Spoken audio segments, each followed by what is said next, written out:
te doy la bienvenida.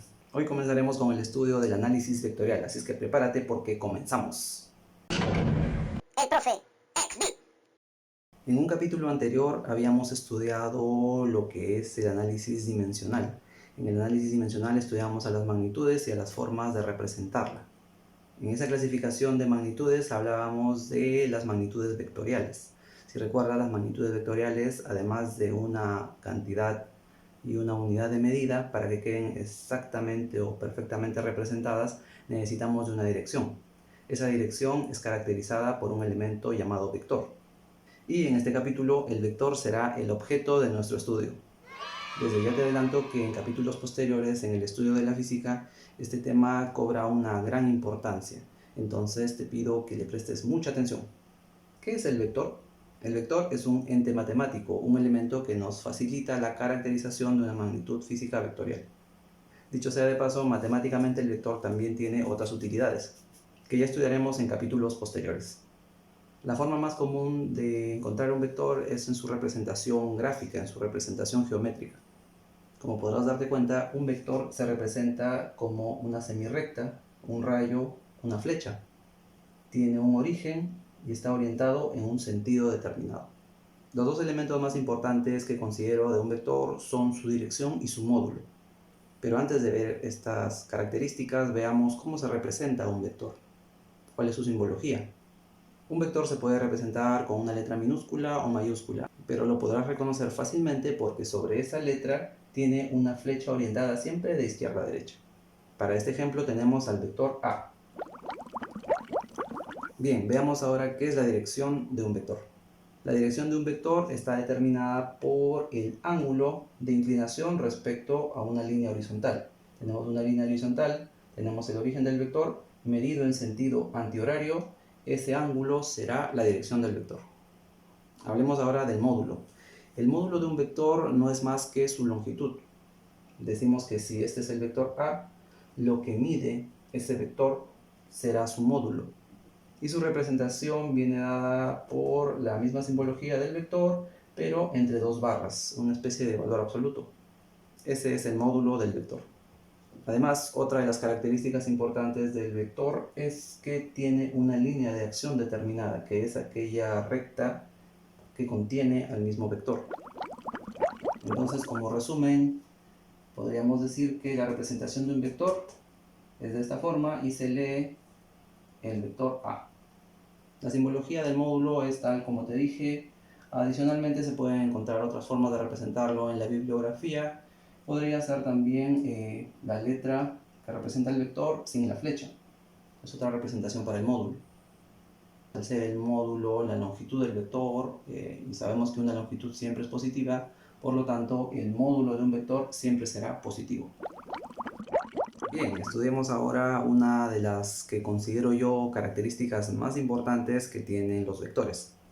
Tal como puedes leerlo ahí, el vector es libre. Bien, para que quede esta idea totalmente clara, te muestro aquí una cuadrícula, ¿sí? Una cuadrícula de líneas paralelas igualmente espaciadas.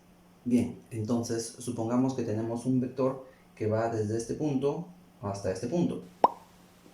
Ese vector, para que mantenga su identidad, para que siga siendo el mismo, tiene que mantener su misma dirección y su mismo módulo. Quiere decir que si el vector se mueve paralelo a sí mismo, manteniendo su misma longitud, se tratará del mismo vector. Es por eso que ese vector puede moverse de forma libre por esta cuadrícula. Por ejemplo, de estar aquí, puede pasar a estar aquí. Tiene la misma dirección y también el mismo módulo. De dos cuadrículas aquí, dos cuadrículas aquí. De igual forma, no solamente se puede desplazar a lo largo de su línea de acción, sino también en líneas de acción paralelas. Por ejemplo, de aquí a aquí, o de aquí a aquí, de aquí a aquí. Y seguirá siendo el mismo vector. El vector se ha desplazado libremente por esta cuadrícula. La única condición es que mantenga su dirección y su mismo módulo. Por ejemplo, si tenemos un vector de aquí a aquí, ese vector podrá moverse de forma libre paralelamente a sí mismo, manteniendo el mismo tamaño. Y esa es la característica que yo llamo el vector libre.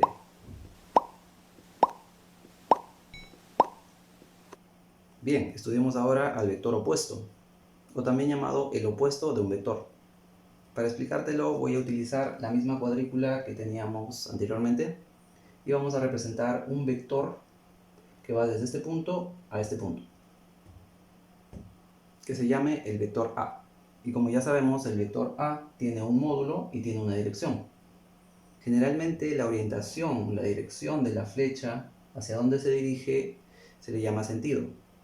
Podríamos decir que el vector A está orientado en este sentido. Entonces el vector opuesto de este vector A será aquel vector que tiene el mismo módulo pero está en sentido contrario.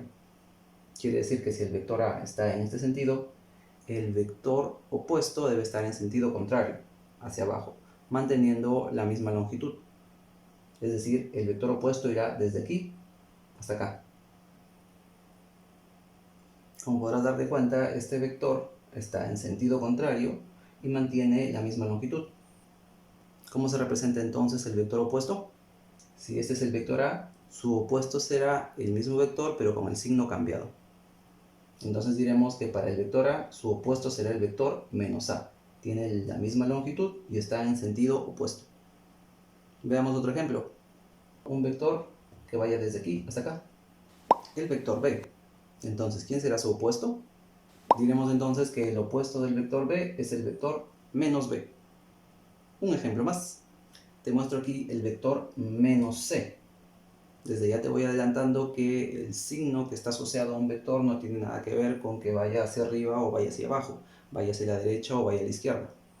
Entonces, como podrás observar, el vector menos C está en este sentido y tiene esta longitud o módulo.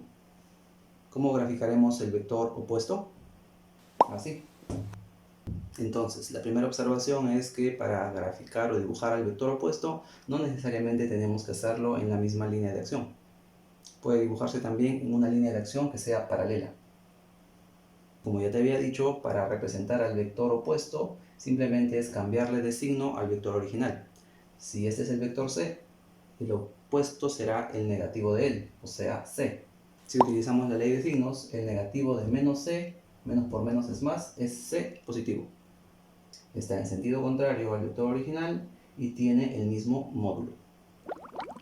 Y bien, para terminar esta primera parte del análisis vectorial, veamos una clasificación de los vectores. Dos o más vectores serán llamados colineales cuando estos tengan la misma línea de acción.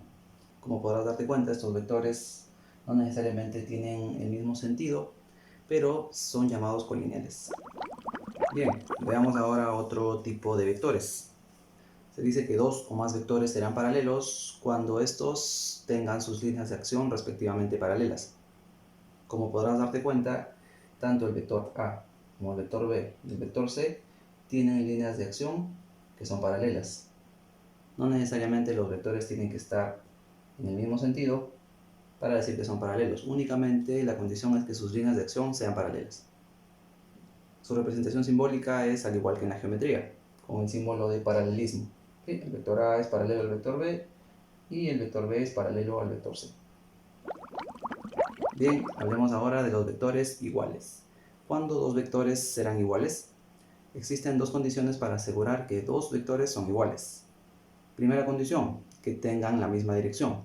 Sí, que los vectores tengan la misma dirección. Además, que tengan el mismo módulo. Si los vectores tienen la misma dirección y tienen el mismo módulo, podremos asegurar que los vectores son iguales. El vector A, su módulo, es igual al módulo del vector B. En tamaño son iguales y además tienen la misma dirección. Están orientados, como te das cuenta, en el mismo sentido. Podemos asegurar entonces que el vector A es igual al vector B. Bien, para terminar esta primera parte del estudio de los vectores, veamos una clasificación más. Hablaremos ahora de los vectores concurrentes. Dos o más vectores serán llamados concurrentes cuando sus líneas de acción pasan por un punto común, llamado punto de concurrencia. Como podrás darte cuenta, aquí los vectores A, B y C tienen sus líneas de acción pasando por el mismo punto, el punto P. Obviamente las líneas de acción continúan, pero podemos apreciar que se intersectan en un único punto llamado punto de concurrencia. No necesariamente los tres vectores tienen que apuntar directamente hacia el punto de concurrencia. La única condición es que sus líneas de acción pasen por ese punto. Bien, así terminamos esta primera parte del estudio de los vectores. Espero que te haya sido de mucha utilidad esta información, todo te haya quedado claro. En dado caso que no, cualquier duda, comentario, opinión, sugerencia es bienvenida en la caja de los comentarios. Like, favoritos, comparte y pícale a la campanita. Conmigo será hasta la próxima.